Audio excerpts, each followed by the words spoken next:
Now, the IMF projects global debt hitting 100% of GDP by 2029. Which region poses the biggest risk to that forecast?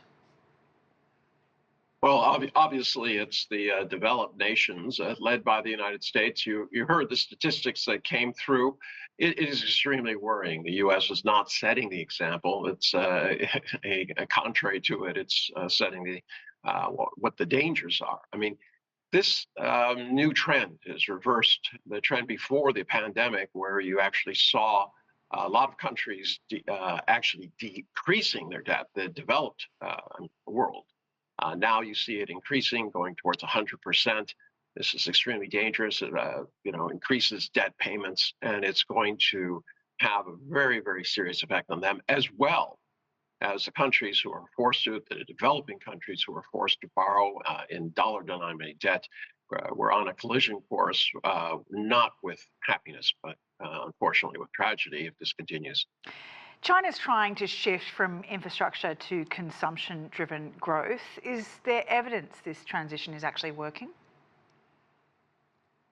Yes, I mean the issue isn't so much can China do that. The issue is confidence, especially within China itself.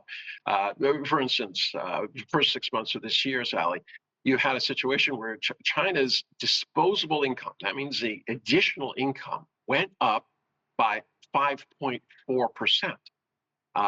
Yet spending did not go up as high as that. People are still saving, one of the highest saving rates in the world. Generally, this is a good thing because it shows that you have a certain amount of resilience if the bad times come.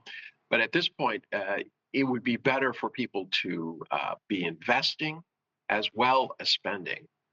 There's too much non-real economy, speculative economy activity where people invest in bitcoins or trying to figure out how they can make money on bets on the market and things like this.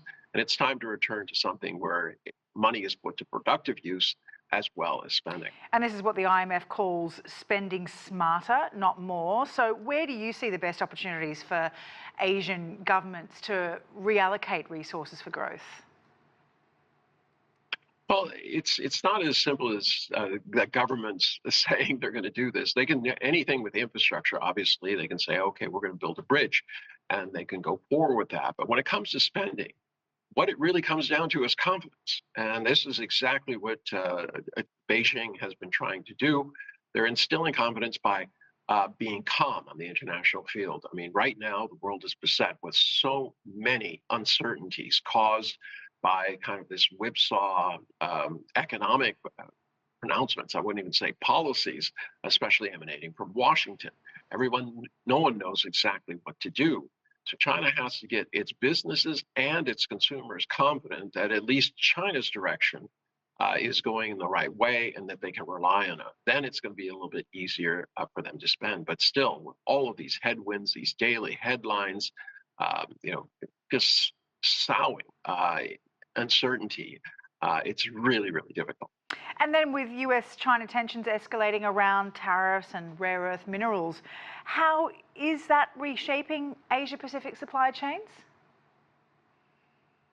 Not really. I mean, the supply chain emanates right now from from China. Almost 90% of all the processed rare earth elements, and about 70% of the rare earths themselves. Now, you can mine rare earth elements almost anywhere. They're available throughout the world, but really comes down to processing. And industry experts I've talked to have said that China is about 10 to 15 years ahead. You don't erase that overnight.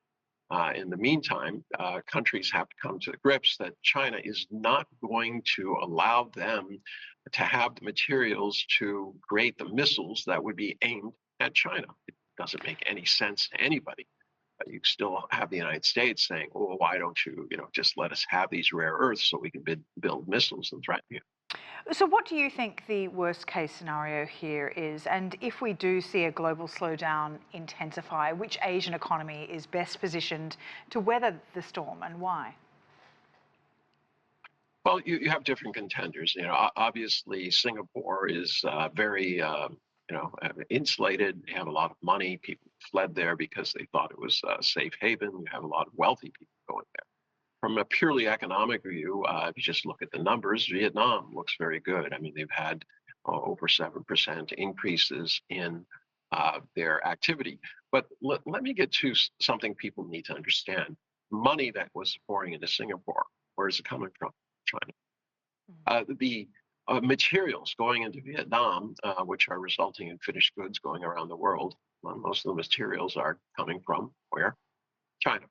So China still remains at the heart of especially the Asian system. And, you saw the report the UNDP put out late last week saying that it's only going to intensify by, 2030. China is going to be 45% of the world's manufacturing, while the U.S. is in retreat to 11. This indicates that they have no faith that what Donald Trump is doing to reindustrialize America will work. But once again, it puts more emphasis on China.